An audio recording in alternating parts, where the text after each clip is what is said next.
Guys, today let's talk about a very interesting case that the legal battle is actually going on now. It's actually many authors with copyright suing Meta for the copyright infringement. So this is ongoing. We don't have the court conclusion yet, but here I think is a very good example. On the one hand, the matter basically says that, well, first of all, let's sort out the fact. Meta basically used up to like 7 million books, okay, and in the training of its AI, generative AI. And then now the several authors basically forming a group to suit against that, accusing Meta for um, violating the copyright. Okay, so right now it's still, like I said, it's still ongoing. So, but what is the thing that involved is that this is like a landmark case because how the court rules will affect or impact it in the future, right? Let's look at the, because I'm writing a book on the transaction cost economics and also new institutional economics. And then so let's connect the dot uh, by looking at the case from transaction cost economics and also new institutional economics. The two are very uh, tightly connected to each other. So basically, there was a famous Coase theorem. Okay, so when you hear the word theorem, you think that's a heavy mass. You have to with order proof, but that's not the case. Like the Coase, Ronald Coase, who already passed away, he said that he was not good at math. To my best knowledge, that none of the, if all, uh, most of the transaction cost economics and new institutional economics, none of them or most of them used much math. This is not a problem, okay? But although I would have to add that the math language may help us sort out complicated thinking and also when you need to define model accurately and especially when you need to compare the models, the um, math language is it's just not replaceable to a certain extent. Okay, but anyways, going back to Coase theorem. That's basically in 1960s. This theorem, like I said, it's not in math, but it basically says three conditions for a transaction basically human exchanges interactions, right? Usually involved some financial side of it.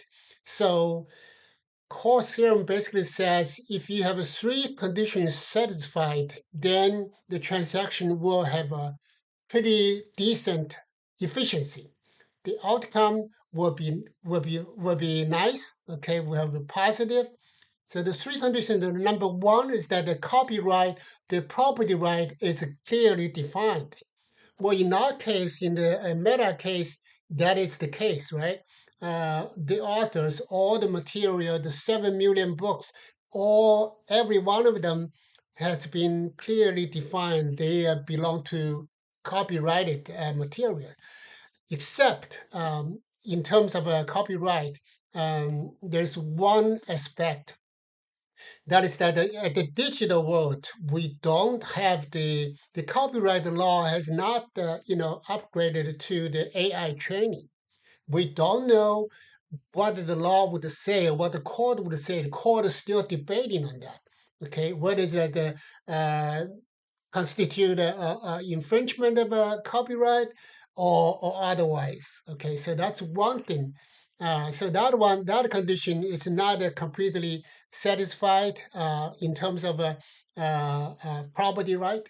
The second one is that you have to um, have a very low or negligible negligible transaction cost. What is the transaction cost? It's basically anything the extra expenses beyond the prices. Okay, so a price you'll be fine with the prices, but let me give you an example that something beyond prices. For example, if you're asking consumers to to use the $2 rebate, that may price is fine. Consumer may be fine, but they're not inspired to do much because after all, it's just the $2. Okay, so there may be people not interested in getting into that transaction because the amount of the incentive is not big enough. So that's a transaction cost. So basically, Coase theorem basically says that that transaction cost should be near zero or negligible. So what about the meta case? Well, the bad news is that the meta case is very complicated. Why? Because oftentimes the transaction cost is related to contract. Okay, so in this case, we have a 7 million authors and not necessarily authors because we may have one author having multiple books, but there are many highly fragmented. Okay, so many authors we have to deal with, so that make it hard to arrive at a one size fit all deal with those different authors. So that makes the transaction cost extremely high. The number three condition is that the people are rational, they are willing to negotiate. If they do, then they may. But what about the Meta case? Not exactly the case because in this case, Meta basically based on the report that I read, that Meta employees basically are trying to hide. They don't want to remind. They don't want to send a notice to the authors, and then so they're just you know uh, playing it without even notice that obviously it's not that makes the copyrighted authors unwilling to negotiate it, so they have to go to court basically saying that you guys violated my right and I have to sue you. So that the negotiation, bargaining, pre-court, it's basically out of question now. So here, based on those three issues, it seems like we have to with Coase theorem does not apply, and but here is a simple solution. I would say very feasible, realistic solution is that to for the meta to instead of hiding from the authors, talk to the authors, ask their options, ask their decisions, because there is a significant benefit for the authors to allow their work to be put in a digital world, because let's face it, today in today's world, pretty much soon from this now on, all the human accumulated knowledge will be showing up on the generative AI platform. So it will be at the tip of a fingertip, right? You can just click in and ask him for it; they will come to you. But the risk about not if you the author decided not to put this their own work into the digital platform, into the generative AI platform, chances are you'll be forgiven or forgotten.